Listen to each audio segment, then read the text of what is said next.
The craziest things LEGO has ever made. At number 5 is Snap. This was kind of like K-Nex. The designs for this theme were extremely simplistic. Now, this could have been partially because of the time, but Technic was already better. Either way, these can connect to some Technic pieces, but aren't super useful. We have the Jupiter figures. These figures were made out of a special space-grade aluminum and was put on the NASA spaceship Juno. This ship and figures still currently orbit Jupiter. The weirdest arms were used on the Star Wars light-up lightsaber figures. These were normal figures, but instead of having lightsaber accessories, they were actually just a part of the arm and couldn't be removed. They did this so they could run wires to the blade to light it up. They are pretty expensive now, even though they came in set. Number 3 is Santa Shower. This figure was part of the Advent calendar in 2010 and has Santa wearing almost nothing while showering. Possibly the weirdest one on this list, as there really wasn't a reason to make it. We have gold-plated C-3PO. This is a 30th anniversary figure that is actually made of plastic, but was more or less dipped in gold to give it this finish. At number 4 is Ben 10, which had 6 sets, and these were actually Bionicle. They only had one line in 2010, and it seems like almost no one wanted these, which is probably why they are also seemingly forgotten. Starkiller. This is one of the few figures to ever have blood on them. Others have had blood before, but most seem to have an excuse of why it's not blood, like spaghetti sauce. But one of the most unique figures ever was Snape from set 4705, Snape's Class, because he had the very first glow-in-the-dark head. I have no idea why he had this, but it's still a super cool piece. Bronze Boba Fett. This figure was fully made out of bronze and is one of 2 to ever exist. It is one of the pieces in the 2010 Boba Fett collection. The Muppets. All of these figures are really weird looking with a doll head style. Of course, that is just how they look, but each of these characters has their own mold for every head, as none of them are even close to similar. Jack Stone was an action figure shaped Lego theme. These figures and sets are very similar to Lego. Just looking at them, you can see Lego style, even if they look more like knockoffs now. I actually had this guy and always wondered what he was. We have the Female Islander. This figure is practically topless. Everything is mostly covered by the flower necklace, but again, Lego used too much detail. They've since made a far more appropriate version of this figure though. Number 3 is Wooden Woo. This figure was seen in the Lego Ninjago movie owned by Jackie Chan's live action character, and this figure only exists as the movie prop. Avatar: The Last Airbender, there were only 2 of these sets, which are now insanely expensive. Either way, these sets also have one of the weirdest styles Lego has ever done for figures. The original Slave Leia. There isn't really a part of this figure that you couldn't say is inappropriate,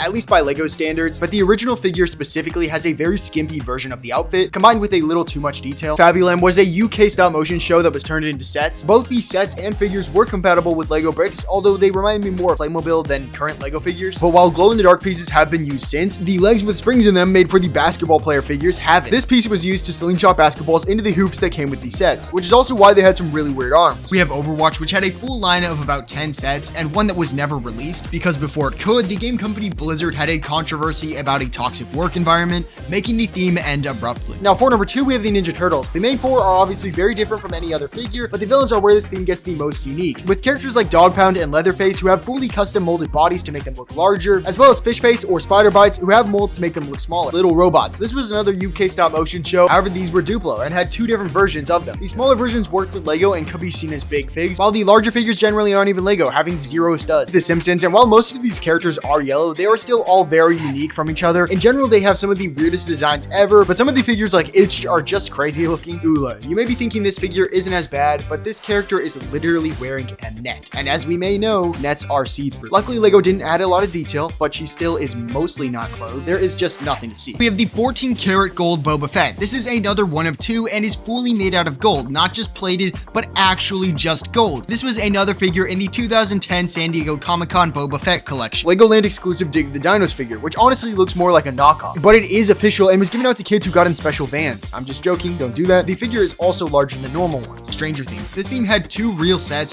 one a Brickheads in 2022 and the other the best set in 2019. This seems like it would be an idea set, but it wasn't. It was a normal release with only 1 set. It had pretty good detail, including exclusive molds for Dustin's hair and the Demogorgon's head. There must have been some crazy fan at Lego because custom molds almost never get made. The Futuron pin figures were not much different than normal ones, except they had studs on their backs specifically so they could be attached to studs on shirts and be worn like a pin. It seems like almost no one knows about these. Finally, at number 1, we have Galador. This is a pretty legendary one, but it is the real action figures Lego made. They kept the concept of building by having swappable arms and legs, which you can see here. Honestly, they are some Sid from Toy Story figures. But thank you for watching, and if you enjoyed, please subscribe.